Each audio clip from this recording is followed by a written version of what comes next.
Le peuple marocain célèbre aujourd'hui le 61e anniversaire de la révolution du roi et du peuple. Une page radieuse dans les annales de l'histoire marocaine, écrit Le Matin. Plus qu'une date d'anniversaire, le 20 août est une période triomphante qui a délivré le pays du joug du protectorat, marquant l'avènement de l'ère de la liberté et de l'indépendance, poursuit le quotidien. C'est également une occasion de se remémorer la lutte acharnée menée par le père de la libération, feu le roi Mohammed V, contre l'occupation coloniale.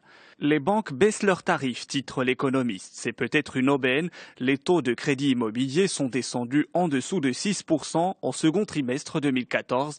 Ils ont baissé de 0,21 points sur un an. Alors que la croissance des prêts à l'habitat décélère, la compétition entre les opérateurs s'intensifie, surtout auprès des jeunes actifs. Selon le quotidien, les banques sont prêtes à baisser davantage leurs tarifs pour séduire cette clientèle.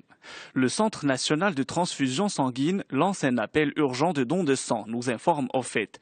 Un appel pour faire face au grand manque dont souffrent certains centres régionaux de transfusion dans plusieurs villes du pays, le stock des produits sanguins étant passé sous le seuil d'alerte. Dans un communiqué, le centre lance une alarme et appelle à une mobilisation des donneurs de sang, notamment dans les centres régionaux les plus concernés, à savoir Rabat, Casablanca, Fès ou encore Marrakech et Agadir.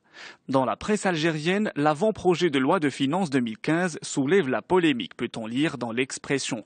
Hausse de l'impôt sur le bénéfice, le timbre du passeport passe à 10 000 dinars, augmentation du prix de la cigarette de 10 dinars, une taxe de 17% pour toute transaction, autant d'impôts qui soulèvent déjà des interrogations et l'inquiétude des citoyens. Le quotidien Liberté revient sur la crise d'Air Algérie. Le crash d'un avion affrété aura été l'événement déclencheur d'une remise en question de toute la stratégie de l'entreprise et d'ailleurs de celle de toutes les entreprises publiques algériennes.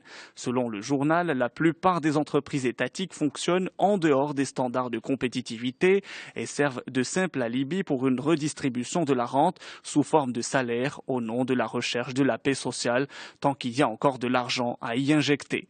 El Watan s'intéresse pour sa part aux libertés syndicales en Algérie. Le pouvoir s'attaque aux centrales autonomes, lit-on dans le quotidien. Licenciements, suspensions et ponctions sur salaire, une série de décisions prises à l'encontre de responsables de syndicats autonomes fait craindre le retour d'une politique de restriction de la part des pouvoirs publics. Dans un communiqué, la Ligue algérienne pour la défense des droits de l'homme dénonce cette campagne de répression des syndicalistes et comprend cela comme des mesures de représailles contre ceux qui refusent d'abdiquer leur autonomie. Dans la presse française, le journal Le Monde publie un chiffre alarmant. 50 millions, c'est le nombre de personnes déracinées dans le monde, selon l'ONU. Une poussée causée en grande partie par la guerre au Proche-Orient et les conflits africains, explique le quotidien.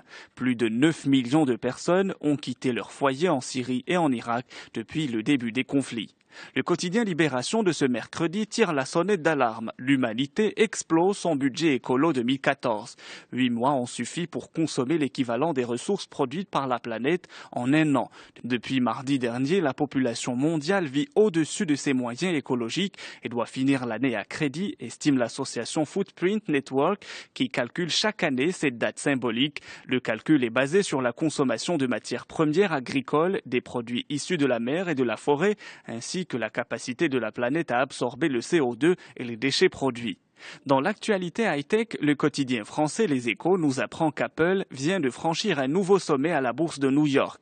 À la veille de la sortie de l'iPhone 6, le titre de l'entreprise californienne a dépassé son record de 2012 grâce à des prévisions enthousiastes, explique le quotidien.